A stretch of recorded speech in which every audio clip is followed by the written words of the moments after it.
Gold trusted gold buyers తాకట్టులో ఉన్న బంగారాన్ని విడిపించి ఈ రోజు ఉన్న మార్కెట్ ధరకే కొనబడును. మరిన్ని వివరాలకు సంప్రదించండి 77107720. ప్రజల ఆశీర్వచనంతో ప్రజాపాలన ప్రభుత్వం ఏర్పడ్డ తర్వాత ప్రజలకు సంబంధించిన అనేక కార్యక్రమాలు కొనసాగిస్తూ ఉన్నాం. ఉదాహరణకు 3 రోజుల కింద ఉచిత మహిళా బస్సు ప్రయాణానికి సంబంధించి 200 కోట్ల మంది మహిళలు తమ ప్రయాణాన్ని కొనసాగిస్తే 6,800 కోట్ల రూపాయల విలువ గల ఆ ప్రయాణ ఖర్చులు తెలంగాణ రాష్ట్ర ప్రభుత్వం మహిళలకు ఇచ్చింది, ఆర్టీసీకి ఇచ్చింది. అదేవిధంగా 200 యూనిట్ల కరెంటు ద్వారా అనేక లక్షల కుటుంబాలు విద్యుత్ భారం పడకుండా 200 యూనిట్ల ఉచిత విద్యుత్తును పొందుతూ ఉన్నారు. గ్రామీణ ప్రాంతాల్లో రైతాంగానికి అనేక రకాలుగా రైతు భరోసా కావచ్చు, రైతు రుణమాఫీ కావచ్చు, సన్నవడ్ల బోనస్ కావచ్చు, అదేవిధంగా ఇందిరమ్మ ఇండ్లు గ్రామీణ ప్రాంతాల్లో దిగ్విజయంగా స్థలాలు ఉన్నాయి కాబట్టి ఇందిరమ్మ ఇండ్లు అన్నీ కూడా గ్రౌండింగ్ అవుతూ ఉన్నాయి. హైదరాబాద్ నగరానికి సంబంధించి నిన్న కూడా క్యాబినెట్లో గత ప్రభుత్వం ఉప్పల్లో ఉపాధి ఉంటే కొల్లూరులో ఇల్లు కట్టినారు, అక్కడికి పోకుండా ఖాళీ ఉన్నాయి, నిష్ప్రయోజనం అవుతా ఉన్నాయి. అక్కడ ఇల్లు కట్టినప్పటికి కూడా 30,000 ఇల్లు ఖాళీ ఉన్నాయి. వాళ్ళ ఉపాధి ఇక్కడ, వాళ్ళ జీవితం ఇక్కడ, వాళ్ళ చదువు ఇక్కడ, వాళ్ళు ఉండేది ఇక్కడ. వాళ్ళకి ఎక్కడో ఇల్లు ఇస్తే పోలేక అందుకే ప్రభుత్వం స్పష్టంగా వాళ్ళు ఉండే దగ్గరనే ఇల్లు కట్టాలనే ఆలోచనతో ప్రజలను కొంత సమన్వయం చేసుకొని స్లమ్స్లన్నిటి కూడా ఎక్కడెక్కడైతే పేదలు ఉంటా ఉన్నారో, ఇల్లు కావాలంటా ఉన్నారో వాళ్ళందరికీ ఇల్లు కట్టించే ఆలోచన కూడా చేస్తూ ఉంది. స్థలాలు ఉన్న వాళ్ళకి ఇవ్వడంతో పాటుగా లేని వాళ్ళకి కూడా ఏ విధంగా ఇవ్వాలని ఆలోచన చేస్తూ ఉంది. ముఖ్యంగా హైదరాబాద్ ఇన్ఛార్జ్ మంత్రిగా 2 రోజుల నుంచి 1వ తారీఖు నుంచి హైదరాబాద్లో ఉన్న 15 నియోజకవర్గాల్లో రేషన్ కార్డుల పంపిణీ ప్రారంభోత్సవం చేస్తూ ఉన్నాం. 25వ తారీఖు నుంచి 10 లోపల రాష్ట్ర వ్యాప్తంగా నూతన రేషన్ కార్డుల పంపిణీ ప్రక్రియ చేయమని క్యాబినెట్ డిసిషన్ తీసుకుంది. కాబట్టి హైదరాబాద్లో ఉన్న 15 నియోజకవర్గాల్లో దాదాపు 50,000 కొత్త కార్డులు వెరిఫికేషన్ అయి జారీ కొరకు సిద్ధంగా ఉన్నాయి. 50,000 రేషన్ కార్డులు అంటే కుటుంబానికి 4 చొప్పున 5 చొప్పున దాదాపు 2,20,000 మంది పైన యూనిట్స్ 6 కిలోల సన్న బియ్యం తీసుకునేటువంటి అవకాశాన్ని హైదరాబాద్ నగర ప్రజలు కూడా పొందుతూ ఉన్నారు. అంతేగాక దాదాపు 1,50,000 కొత్త యూనిట్స్ అంటే రేషన్ కార్డుల యొక్క ఉన్న దాంట్లో నా పేరు మీద రేషన్ కార్డు ఉంటే 10 సంవత్సరాలుగా నా కుటుంబ సభ్యుల సంఖ్య పెరిగితే కూడా ఆ సంఖ్యను అందులో నమోదు చేసుకునేటువంటి అవకాశం లేకుండే ఈరోజు ఆ విధంగా 1,50,000 కార్డుల్లో దాదాపు 2,50,000 మంది పేర్లను నమోదు చేసుకున్నటువంటి కార్డులను కూడా ఇస్తూ ఉన్నాం.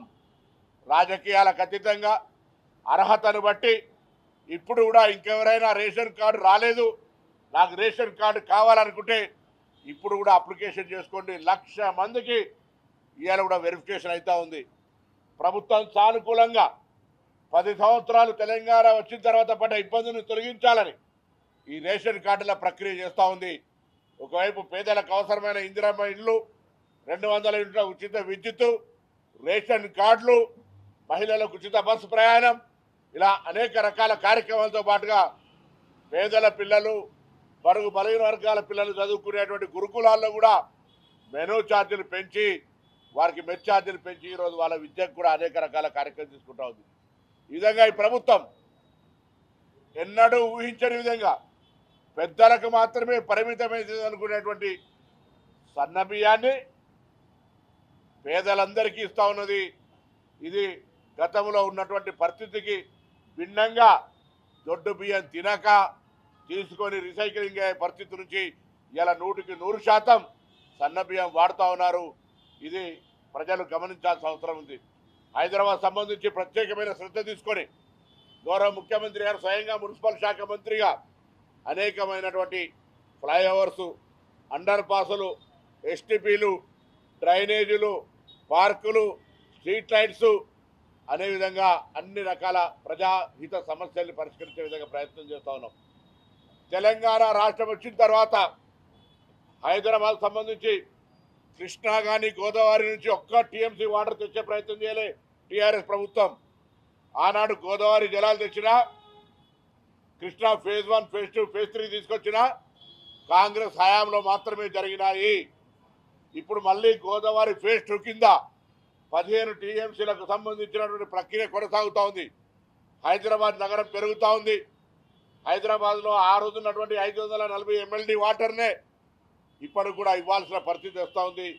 అందుకే అండర్ గ్రౌండ్ ఏదైతే వాటర్ హార్వెస్టింగ్ ఉందో దాన్ని పెంచుకోవాలని ఇక్కడ ఉన్న హైదరాబాద్ నివాసులందరూ కూడా ఒక అవేర్నెస్ క్రియేట్ చేస్తూ ఉన్నాం. గ్రీనరీ పెంచి ఢిల్లీలాగా కాకుండా హైదరాబాద్ కాలుష్య నివారణ నగరంగా ఉండడానికి ప్రయత్నం చేస్తూ ఉన్నాం. దానికి అనుగుణంగా రింగ్ రోడ్డు లోపల ఈవీ పాలసీ తీసుకొచ్చినాం. ఫ్రీ ఆఫ్ ట్యాక్స్ తోటి ఎంత ఉన్నా ఈవీ వెహికల్స్ అన్ని తీసుకొచ్చే విధంగా చర్యలు తీసుకుంటున్నాం. హైదరాబాద్ లోపల పబ్లిక్ ట్రాన్స్పోర్ట్ సిస్టంలో ఓన్లీ ఈవీ, సిఎన్జి, ఎల్పిజి తప్ప ఇతర కాలుష్యానికి కారణమైన వాహనాలు నడవద్దనేటువంటి సంకల్పంతో పోతా ఉన్నాం. ఈ విధంగా ప్రభుత్వం అన్ని రకాల కార్యక్రమాలు తీసుకోబోతా ఉంది. అందులో 1వ తేదీ నుంచి జూబ్లీ హిల్స్ నియోజకవర్గంతో పాటుగా అన్ని నియోజకవర్గాల్లో ఈ కార్యక్రమాన్ని ప్రారంభిస్తాం. ప్రత్యేకించి జూబ్లీ హిల్స్కి సంబంధించి కొంత ఆకస్మిక అనుకోని కారణాల వల్ల ఉప ఎన్నిక వచ్చింది. మేము ఉప ఎన్నిక రావాలని నేను కోరుకోలే. కానీ ఉప ఎన్నిక వచ్చినప్పుడు తప్పకుండా ఆ ఉప ఎన్నికల్లో ప్రజలకు మెరుగైన సేవలు, అధికారంలో ఉన్న పార్టీని గెలిపించుకోవాలనే విజ్ఞాపన కూడా చేస్తూ ఉన్నాం. అందుకు సంబంధించి కార్యాచరణ బూతుల వారీగా మా పార్టీ ప్రజా సమస్యలు అన్ని రకాల కార్యాచరణతో ముందుకు పోతాం. దయచేసి ప్రజలకు ఏ సంబంధించిన సమస్య ఉన్నా గత 10 సంవత్సరాలుగా నిర్లక్ష్యానికి గురై మీ సమస్యలు పరిష్కారం కాలేదు అనుకునేటన్నింటినీ ప్రజాపాలన ప్రభుత్వం పరిశీలిస్తుంది. వాటిని మీకు ఎటువంటి ఇబ్బంది లేకుండా చేస్తుందనే మాట కూడా ఈ సందర్భంగా మనం చేస్తాను. తప్పకుండా ప్రజలు కూడా అధికారంలో ఇన్ని రకాల ప్రజాహిత కార్యక్రమాలు చేస్తున్నటువంటి ఈ ప్రజాపాలన ప్రభుత్వానికి ప్రోత్సాహం ఇచ్చే విధంగా, ఆశీర్వచనం ఇచ్చే విధంగా మరి ముందుకు తీసుకుపోవాలని సందర్భంగా నేను కోరుతూ ఒక సంకల్పంతో ముందుకు పోతా ఉన్నాం. తప్పకుండా కాంగ్రెస్ పార్టీ చేస్తున్న ప్రజాహిత కార్యక్రమాలకు జూబ్లీ ప్రజల కష్టాలు తీరడానికి సంబంధించిన ఒక అవకాశం వచ్చింది. ఆ అవకాశాన్ని వినియోగించుకోవాలని ఈ సందర్భంగా కోరుతా ఉన్నాం.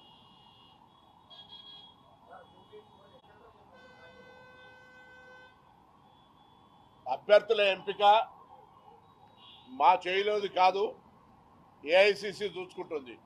కానీ ఒక మాట మాత్రం స్పష్టం, అభ్యర్థులు స్థానిక జూబ్లీ హిల్స్కి సంబంధించిన వాళ్ళే ఉంటారు. బయట నుంచి అభ్యర్థుల దిగుమతి ఉండదు. స్థానికంగా ఈ జూబ్లీ హిల్స్ ప్రజలతో వివిధ హోదాల్లో వివిధ సందర్భాల్లో కష్టపడుతున్నటువంటి వాళ్ళకు సంబంధించిన అవకాశం, టికెట్ నిర్ణయం అనేటువంటిది పార్టీ నిర్ణయిస్తుంది. బట్ బయట నుంచి ఆశిస్తున్నటువంటి వాళ్ళు ఎవరికి కూడా ఇక్కడ అవకాశం ఉండదు అనేటువంటిది పార్టీ ఆలోచన.